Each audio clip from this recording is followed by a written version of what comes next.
Welcome back to Eye on Sports. The most lucrative race meet in the English-speaking Caribbean takes place on Saturday. And we continue the build-up by looking at a few of the main contenders who are vying for the purse of over 14 million Jamaican dollars. Our producer, Keon Rayner, caught up with top trainer Wayne Da Costa, Anthony Baba Nunez and Dwight Chen on Sunday morning after exercise at Caymanas Park. Speaking with the 16-time champion trainer, Mr. Wayne Da Costa. She's a man-eater. Everyone expects her to win the Diamond Mile. Saw her working out this morning. How are you feeling now, less than a week away? Well, all has been going good since this Super Stakes. She worked this morning. She went 107 for 5.5. So everything is good so far. I know that there are differences in the weight distribution for the Diamond Mile. How do you expect that to play out for you? Well, it's a weight for age race, so we can't really complain at what weight we get because we know from year to year exactly what weight we're going to get. So it's not really a problem. You've won it 2 previous times with Seeking My Dream. Is She's a Man-Eater as good as Seeking My Dream? You think suited for this race? Well, he has won 136 twice in winning the Diamond Mile. She has never gone 136. So she had a bit to find, but she's a talented filly and she knows how to win. So I'm pinning my hopes that way. She's a Man-Eater, of course, is not your only entrant. I get that you may be going with 4 or 5. Who are they and what are their chances? Well, I have five entered for the race. She's a Man-Eater and Lottery Ticket are the top 2 chances of hitting maybe the top 4 places. I also have Ian Links, Hovercraft and Royal Vibes. They're all stalwarts, as we would call them. They always seem to hang around and earn a place, so I'm hoping that they will again. Of course, all the trainers want to take your numbers, your colours down, given that you've won it twice and you've gone the Triple Crown plus the Super Stakes. What would it mean to win a 3rd one on the trot? A feeling that you can't explain. This is something that everybody wants to win. I mean, I'm sure on Saturday coming, the bullseye will be on my back. All jockeys will be trying to beat Man-Eater. All horses also will be trying to beat Man-Eater. But she's a good and game filly, and she's up to the task, I think. Dane Nelson should be in the saddle, was not in the saddle for the Super Stakes. What role should jockeyship play in this important one? Extremely important role. I mean, it's a race where we have 16 horses running. You can get bogged behind a horse very easily. You can go too fast, too early. Jockeyship is a major role to play here. The main challengers for this one coming in? Quite a few good challengers. Big Daddy Cool came 2nd last year in the Diamond Mile.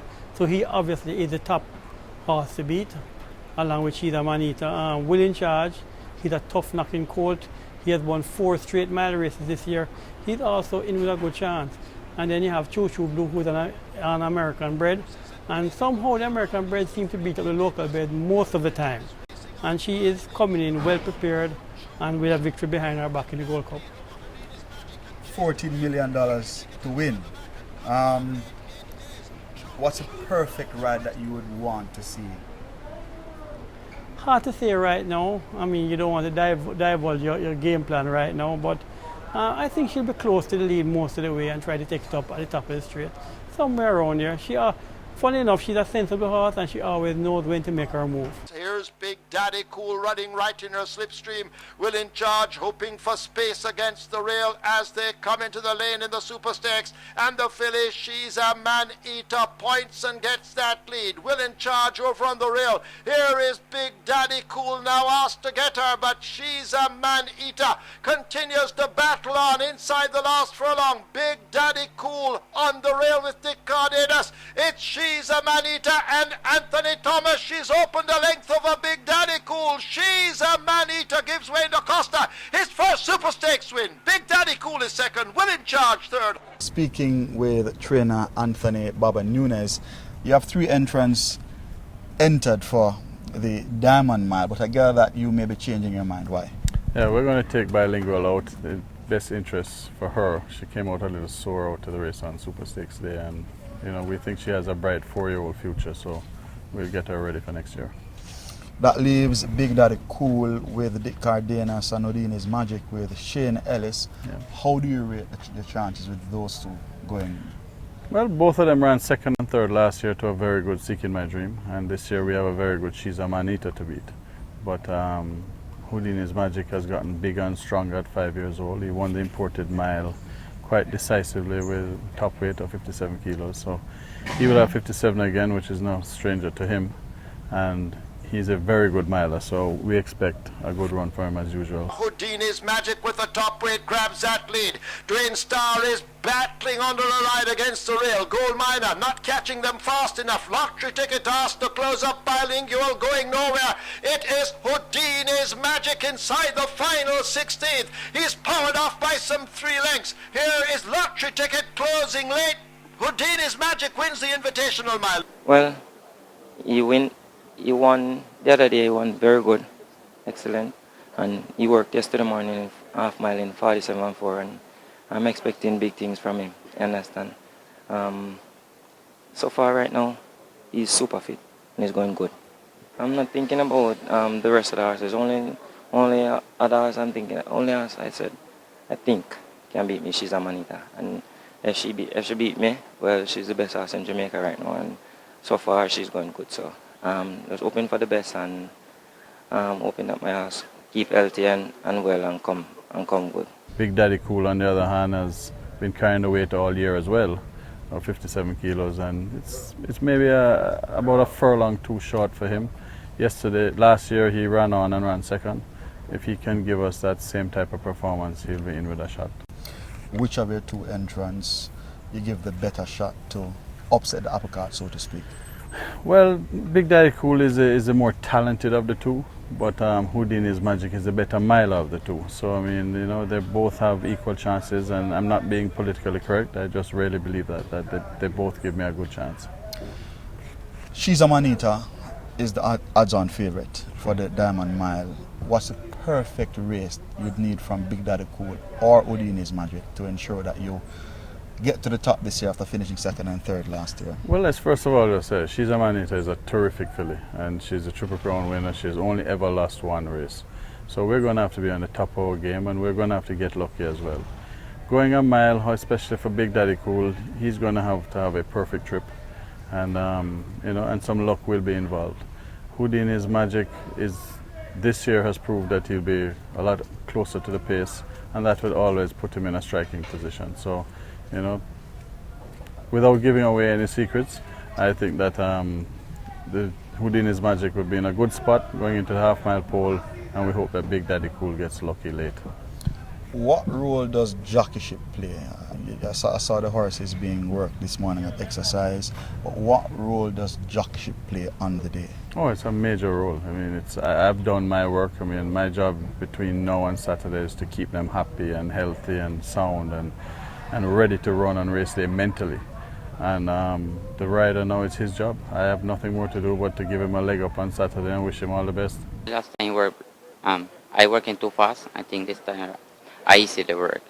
Speed enough, you know, and he come to a nice race, and you know, I think he have a nice chance this time. You know, I believe I have to be like 3 or 4 and move on half mile. I love to be like 3-4 lengths for the leader. It's 14 million reasons to win. Absolutely, and we still haven't won the Diamond Mile. This is the 3rd edition. I've never won it, so let's hope I can get lucky. All the best, man. All right. Mr. Dwight Chen, you're trying to upset the apple cart, so to speak. Chase the Great. What are the chances? Well, he won the Guinness Trials as a 3-year-old with the Aaron Chatry, going 7 furlongs. He has now matured more, and as horses mature, they tend to stay on a little bit longer. I don't know if effectively he can get this mile against these type of horses, but he's going to give it his best shot because he's on top of his game right now. How has exercise has been going, coming into this very important one, which is less than a week away?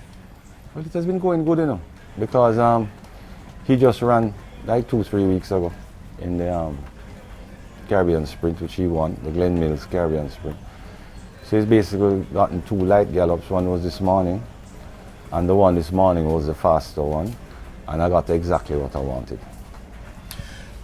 What part will jockeyship play in this Diamond Mile, which carries a purse of over $14 million? Well, jockeyship is very important because you don't know exactly how the race is going to run, so you need a jockey that will make adjustments. So that's a major integral part of this race. If you were to look at the perfect race that you want from Chase the Great, under, I think you're going with Anthony Thomas, what's the ride that you'd expect? The perfect race is for me alone to go 10 lengths in front and nobody don't come for me, but just sit close to the pace, because you see you have 3 factors here. You have the speed horses that will be out there. You don't want to burn yourself out with them because you have the ones coming from behind. So just sit close enough and be relaxed as much as possible. Of course, she's a man-eater, Triple Crown, plus Super Stakes, Choo Choo Blue, Big Daddy Cool, among others. Houdini's Magic. Who do you fear the most going the distance? She's a man-eater, 53 kilos, couldn't ask for more. She has shown that she's a super filly. She has done it all. So it would have to be she's a man-eater. All right, so all the best. Thank you very much. Chase the Great hugging that rail run and scraping painters are into the lane, 4 across the track and running now past the 3/16th. It's wide open. Chase the Great accelerating on the rail, so Budget on the outside. Talented Tony K in between horses. Here now is a Money Magnet asked to surge forward. Traditional Prince making ground on the rail, but Chase the Great has the lead in the sprint. It's Chase the Great, Money Magnet and Traditional Prince can't catch Chase the Great, who wins it over Traditional Prince. And it's Houdini's Magic. Here is Choo Choo Blue. So Budget looks to have given way. Chase the Great finding room in between horses and claiming the rail run. These are the 3 main dangers. Gary Glitter is racing out wide. They leave the furlong pole. Choo Choo Blue with that lead over Houdini's Magic and Chase the Great. Lottery Ticket is further back and coming on late. It is Choo Choo Blue that wins the Gold Cup over Lottery Ticket. Big Daddy Cool is on the rail now and begins to come with a run. Kalamata can't seem to find anything. Further back to Perfect Neighbor. It's Will in charge at the furlong pole, proving a slippery character. But now Big Daddy Cool begins to leap forward as 16th to run. Will in charge. Big Daddy Cool over on the rail. Will in charge continues to hang on by a nostril, possibly beat Big Daddy Cool. It's close. Then Kalamata and Perfect